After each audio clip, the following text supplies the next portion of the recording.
Aloha and welcome to A Word with Ward. I'm Representative Gene Ward, and today we have a sky-high topic we're going to be talking about because it's about aerial advertising. And to speak to that today, we have the president of the Outdoor Circle, the statewide president, and I want to welcome Alexandra Avery. Alexandra, welcome to the program. Thank you. And with you, we have also Representative Tom Brower from Waikiki, who later will be talking about possible legislation that might assist the Outdoor Circle and the people of Hawaii who, when they look up, may not have to see flying airplanes and banners. But before we get into the topic, Alexander, first let me pay a debt of gratitude on behalf of the people of Hawaii to the Outdoor Circle. This goes back to the widening project of the Kalani-Anaole Highway, when we in the Outdoor Circle went arm in arm, shoulder to shoulder, to make sure the Department of Transportation planted in the middle median strip those shower trees and other plants. Otherwise, it would be all of a rock garden. So on behalf of the people of Hawaii, thank you, thank you, thank you. Well, you are so welcome. Trees really are our #1 business. And once we got in the middle of the highway there, other communities were saying, hey, we want to do it like Hawaii because we had to put in irrigation, but it's something I've never been able to publicly acknowledge. I mean, I've done it in various speeches, but never to one of the members on our program here at Olelo at the state capitol. So thank you for that. You're welcome. But thank you also for both of you bringing to the public's attention what otherwise is a pretty hot topic. And before we get into the topic, I wanted to get in a little bit into the organizations that are here today and then the background of the individuals. What should we know about Alexandra and your background as you come as the state president of the Outdoor Circle? What got you involved in this? Was it your mother? I read that she was also. Thank you for getting so personal so quickly, Representative Ward. I must say that I have been an Outdoor Circle member since the 2nd grade. Oh my. When my mother enrolled our family as family membership. But it was in the 2nd grade at Kainalu Elementary that the Outdoor Circle came in their education outreach program to talk to our class about littering and planting trees. And Mr. Mina, who used to be our signature mascot, came and big old paper mache Mina hat ahead, and he brought along Auntie Litter, who was one of the elder volunteers, AUNTI Litter, and she had her muumuu on and all sorts of opala pinned to her muumuu, and as she was speaking, she would take off one piece of trash and put it in the trash can and talk to us youngsters about littering and the reason for keeping Hawaii in a beautiful state. So I was just bought hook, line, and sinker that day. I wanted to grow up to be Auntie Litter. And I had no idea that day that I would grow up to be the president of the Outdoor Circle, but I have been a fan of the Outdoor Circle really all my life. When I returned to Hawaii after college and starting my business in Oregon, I first off decided to put my volunteer time in the Outdoor Circle, and I was on the board of the Lani Kailua Outdoor Circle, which is my home branch. There's 9 branches statewide. And it was during my time on the Outdoor Circle board, I worked up to be president on that board, that I began to see the true impact of the organization. And during its 102 years now of service to the beauty of Hawaii, our mission has remained the same, keeping Hawaii clean, green, and beautiful. Did it start in Hawaii? Did the Outdoor Circle start? It's unique and unto Hawaii itself. It is only in Hawaii. Only in Hawaii. And it was begun by 7 matriarchs in Honolulu whose husbands helped to develop Honolulu downtown. Did you say matriarchs? Yes, 7 women. It was begun as a planting organization, a planting group, and remains that to this day, but has become a lot more than that as it's grown. It was those 7 women and a few of their friends who in the early 20s decided to take note about the billboards that were proliferant all around Oahu. In the 20s in Hawaii? Billboards proliferated? Yes. Okay, that's a good takeaway already, right there. And it was this group of women who decided, first of all, to boycott the companies that were on the billboards. Secondly, do fundraising to the extent that they were able to purchase this company. began dismantling the billboards and wrote the legislation that became our billboard law. What's important to the Outdoor Circle today about this action way back then is that Hawaii has the strongest anti-billboard law in America. We're very proud of the fact that the law has worked so well for so long because we depend on our beauty for our livelihood. In fact, only recently the Ninth Circuit Court of Appeals stated that the absence of billboards has a lot to do with the Hawaii's public health and our economic health. So it certainly has come to great concern to us of late that for the third time our aerial ban is being challenged. We are not surprised, but we are very overwhelmed by the amount of response that we've had on our Facebook page, our phone, people in general, the newspaper. Thanks to you good representatives, our city council, there's been a good amount of outcry to this illegal activity. And I'm just so grateful, the Outdoor Circle is so grateful that the two of you have an interest in seeing how we can keep this illegal activity from revisiting us again. Before we get into the actual solution, we want to define the problem in terms of what we have on the law books. But before that, I wanted to ask, would naming the matriarchs be helpful? Could people know who those 7 women were? Well, let me just tell you one thing. One of the originators, Mrs. Cox's great-granddaughter, is currently our treasurer. Oh, yes. So we keep the lineage alive, and many not Carolyn Cox, the environmental. Not Carol Cox. No, that's a different kind of environmentalism, Dean. Okay. Hey, the Outdoor Circle can be as radical as anybody, and the idea is to not just promote beauty and health of our view plains, our land. It's really to advocate for change of laws that may not be working. What I was wondering is, were they Bishop Street matriarchs or different areas? Because you said they bought out the billboards, so they must have been reasonably well funded. Well, yes, I do think that there has been a lot more money in the Outdoor Circle in the past than there is today, unfortunately. The women who started this boycott in the 1920s and then proceeded to dismantle the business, change the law, did so because they had an abiding interest in the beauty of their homeland, their home.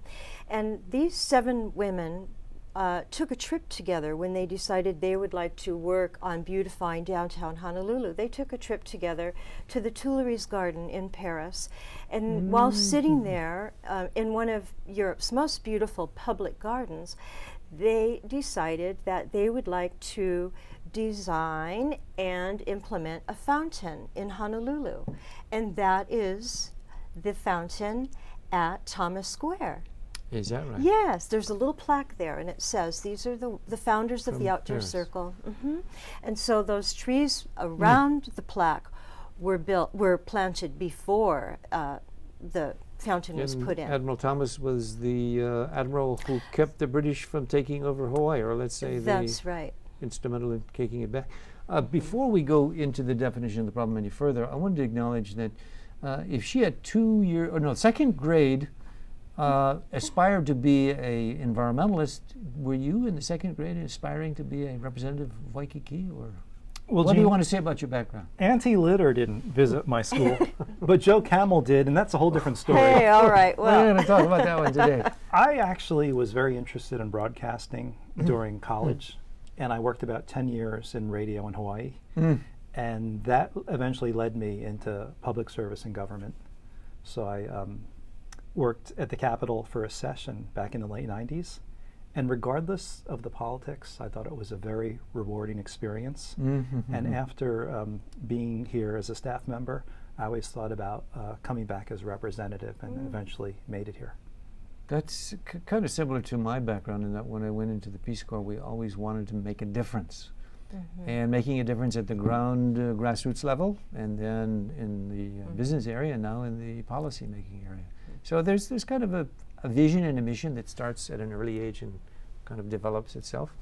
Now let's develop the problem. The problem is this flying, not circus, but this flying entity with its banners has done what and how against the law, or how in terms of what's on the books. We want to be very clear what's on the books and what they're doing that doesn't fit in, and how the FAA seems to be sort of muddying the picture a bit. Do either of you want to start on that? I'll just begin briefly. I did live on the Jersey Shore as a teenager, and these planes flew along the beaches, but it was very accepted and no one said much. And after hearing the information about the Outdoor Circle, we should export this knowledge, because there's a lot of small cities across the United States that want to ban aerial advertising, but I think that people are so used to it, they think it's just one of those things that's always been there. But it was a very inspiring story we heard today. Yeah, they didn't have the 7 matriarchs early in 1920s. I mean, to go and buy billboards and knock down that stuff. I mean, that's an aesthetic appreciation that's kind of slightly ahead of its time. And the 20s. I find it exciting. I got a chance to go to Europe for my first time just within a year, and they pronounce it Toulouse, the woman on the subway, but that is such an exciting neighborhood in Paris. And just to have that piece of history come to Honolulu is very exciting, in a tradition I'd like to upheld. So the aesthetics and the standards that we've set, no billboards. And I know the mayor and some other people were trying to say, well, look, we're just going to put a little bit sign on the bus. Is that kind of a gateway to knocking the billboards back a bit, or what? Well, I certainly feel it is a slippery slope to be on, and it's, the mayor worked very hard as a representative and as a county council member with the Outdoor Circle the first 2 times this law was challenged, and helped to write the legislation to tighten up the billboard and the aerial billboard law. So the mayor really does understand what the problems are with this, and I know he doesn't want to see aerial advertising. He's come up with some rather strong language. Yes, he's stood up for this.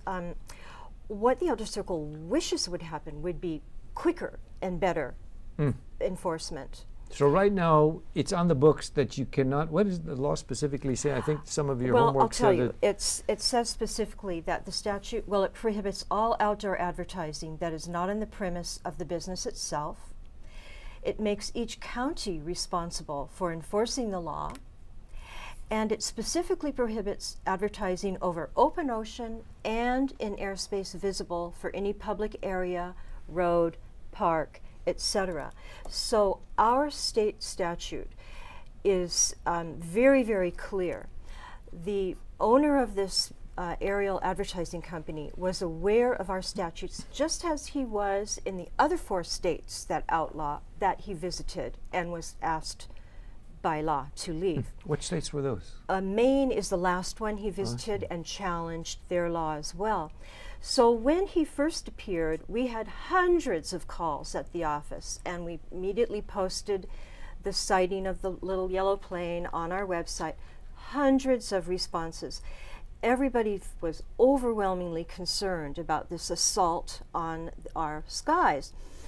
Partly, the concern was voiced pretty much the same way all across the board, that the beauty is the hand that feeds us. We don't want to mar the beauty, be it the view plane or the landscape, any more than we, Our economy is our environment is our economy. Exactly. Is the hand that feeds us. So this company is flagrantly breaking the law, came to Hawaii knowing they were breaking the law. I immediately called the FAA, and they said they did not give a waiver for state. Of course they can't, that's a state law. But they did give a waiver for the FAA space. So we're, it's like we really do need the state, the feds, and the county, because it's a law of statute that's determined county by county. So we need all three of those entities really working together on the same page. Representative Brower, what's the prevailing legal authority when you have a federal executive branch with a regulation, but you have a state statute that is in direct contradiction? From my understanding, Gene, the federal authorities defer to local laws generally regarding airspace. And unless it's, say a time of war or an extra special circumstance, that law would stand. And our local laws prohibit the advertising. What I kind of find interesting is how can someone who arguably legally is breaking the law, how can they keep going? Like, why isn't there a system in place where the plane can be impounded or some measure enacted that stops it immediately until it plays out in court? Can you answer that, Alexandra? Why not an injunction, shut them down, and Right. why Well, wasn't that possible? I was stymied. The FAA person I spoke with said that he was following FAA guidelines, which is airspace is open. Our state has its own statute. Our county does not allow that. The person I spoke with, I asked, do you have these 5 states and growing, more states growing, listed in your FAA manual? No, he didn't. So I asked, could he please put those states in the manual so that when he's granting airspace, he can say, oh, well, you want to go to Hawaii? Well, I'm sorry, you cannot. We don't supersede Hawaii's law. But that is not in place in the FAA standard manual right now. So that's one thing that could be done. On a county level, certainly the city and county could have jumped in sooner. I was really glad to see the police force jump in, because if we had had an impounding procedure for the plane, the police department would have stood to gain some money there by impounding that plane and then selling it. Those funds will go to the entity that does the action, the impounding. I mean, impounding it like in a drug deal when they have the vehicles that the druggies have purchased, they just take it up and sell it. If a vehicle, in our statutes, if a vehicle is involved in a crime, that vehicle is impounded.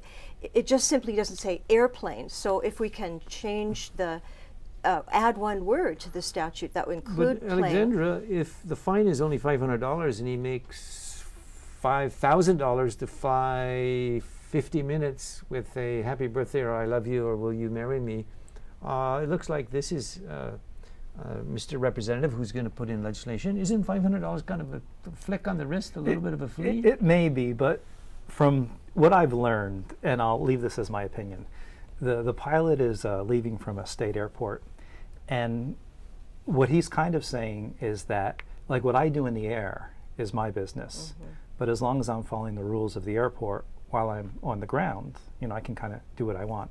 So it's my understanding that he leaves the airport, he's in airspace where he could perhaps do what he wants, believing that he's not within violation of FAA law, and then he lets out the banner, then he's advertising, then before he lands, he releases the banner. Pulls it back in or drops it onto the ground? It's my understanding he drops it on property where he had permission to drop the banner. I see.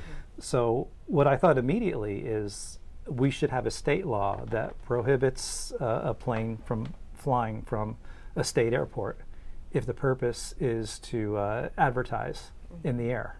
So that's for starters, and it's my understanding that all airports in the state of Hawaii are state-run facilities, except for one location on Kauai.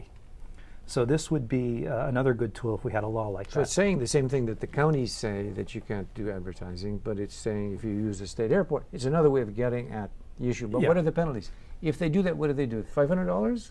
Well, he got out on $100 bail when he was jailed. I think a parking ticket is near about $100. And a court nowadays. appearance is on the way also. Yeah.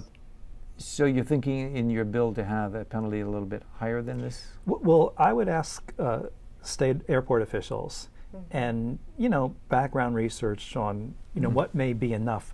Another way to go, not that I support this, but some people have talked about licensing aerial banners, but make the fee so high no one would do it. I see. As a moneymaker, but as a disincentive or a hurdle so high Yeah. that it Yeah. couldn't be reached. I don't know if the outdoor circle would probably go for that, but Well, unless it's $2 million or something. I If would- you license it, you can regulate it. But We're the not talking about idea- marijuana today. No, Okay. no, we're not. No, that's kind of getting into a similar comparison there. No, I would say raise the fee on doing it to $2 million.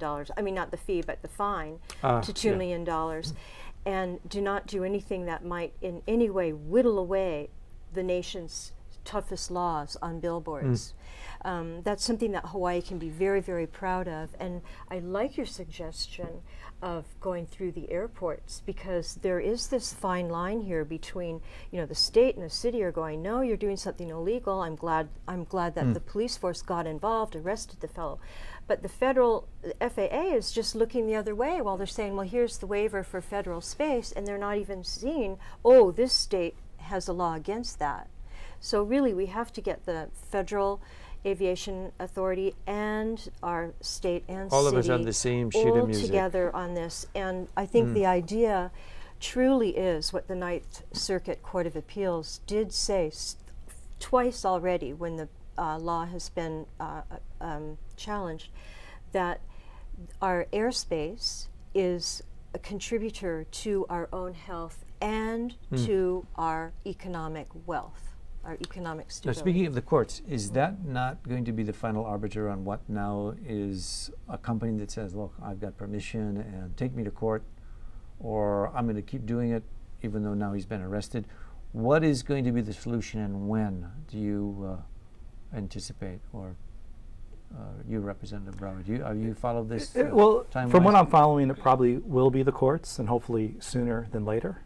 But as legislators, none of what's happening in the courts or with the FAA would matter, I think, if we had a law that just wouldn't allow planes for these purposes to use state We facilities. reconvene in January, Yeah. and by the end of January or by the end of the session, obviously, I'm quite sure something would come out of that. So you have to come back to the Capitol in full force and many, many times. Yeah, we would fully support a law that would work with the airports and curbing that. I think that's the best way to go, actually. I think, of course, there are ways to further implement our current law. I don't know why it really needs to be changed, except that this particular company is trying to make a loophole. I don't, they are obviously breaking When the you law. said they go into other states to kind of go against what they already have on the books, is that a premeditated? They don't really want to go advertise. They want to just kind of push the envelope on the law and go against it until they get caught? Or I'm not sure if that's a good business model. No, I don't think so. I don't think they're targeting these 5 states that do have anti-aerial billboard laws. But I think that they are, like Representative Brower said earlier, they are in every county. They are. This is a acceptable, you said earlier, acceptable means of advertising in many counties. Is this a nationwide company? Does this company have Yes. business in every state? Well, they're mainly on the East Coast. Okay, mainly on the East Coast. About 30 states, 25 to So when 30 you were states, growing I up in the believe. Jersey Shore, you saw them, so you know if they've Well, been it around. was really ingrained, no different than maybe billboards along a highway. Yeah. So people saw them, didn't think much of them. But we wouldn't want it here for a number of reasons. And in addition to that, if there's one, there's probably going to be many more. So if you're on the beach and then just constantly, and sometimes there's 2 or 3 planes coming by at once.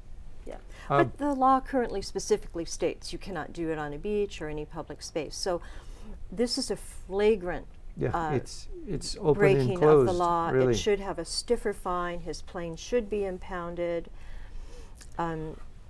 I couldn't make any excuses for the FAA, but I know they are preoccupied now with the drones, and everybody's saying, come on, give us some regulations on privacy. Okay, security is an issue, but give us some privacy thing. So a lot of people are really pounding on the FAA for some really responsive guidelines. This one is probably really not front and center yet, but it will be with what Hawaii and I think the legislative session is going to Well, do. I think you're right in that, Representative Ward.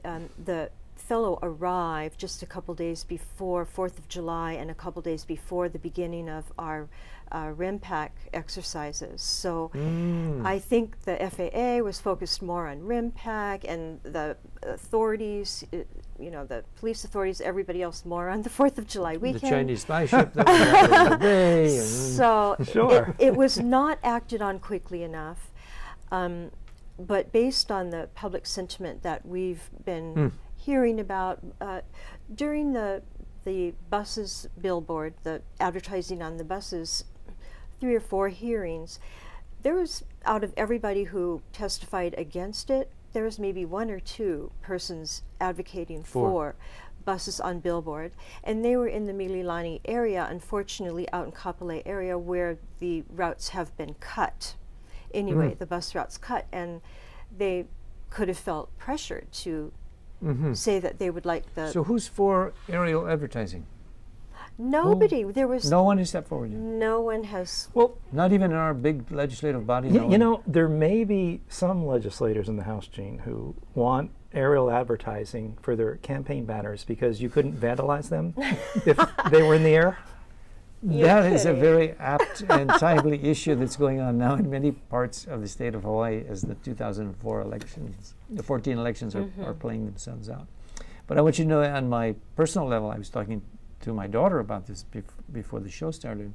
She says, you know, Dad, I think the aerial advertising is worse than billboards, because when I see a billboard, I can turn away. I don't have to look at it. But, you know, if it's in the sky, it's going to be hard to not look at. So, in a way, we've got another phenomenon that the 7 matriarchs, now there's the Outdoor Circle, and you have 7 branches, you said, or 9? We have 9 branches, 9 and branches, a couple thousand members which is going to statewide. coalesce. And he hasn't asked me to co-sign his legislation yet, but I think we're going to have a great hearing coming up in January of 2014. We've just begun, but we're out of time. Any closing comments? We have 15 seconds each. Want to start? Well, the company has said that we're advertising to people in the park or on the beach and people driving. Could you imagine driving, looking for what that sign says in the air? That's another way to approach it. You know, you can't use your cell phone. You can't look at aerial. Yeah, there you go. Say There when you you're go. driving. Alexandra. Yes, 3 suggestions. Enforce the law that's already in place. Increase the fines and penalties, $100 to get out of jail and How much should we have? $500. How much? Well, I think the 2 million figure was really apt. Which she gave. And the third one would be simply to impound the plane because it's involved in an illegal act, just as hardball. any vehicle is impounded. We have run out of time. I think there are last good 3 parting suggestions. Thank you, Representative Brower. Thank you, President of the Outdoor Circle, State of Hawaii. And thank you for bringing the 7 matriarchs to the fore. All of you ladies out there watching can be very proud that if it wasn't for those 7 matriarchs, we would probably have billboards. And our founding member, Sharilla Lowry, has her gravesite at the Oahu Cemetery, and the Hawaii Mission Museum will do a animated, in costume story about Sharilla Lowry. And you could stay Yeah. tuned to that. We have run out Yeah. of time. This is Representative Gene Ward with a word for word. We need more time for more words, but it's all for now. So thank you for viewing, and aloha. Aloha. Aloha.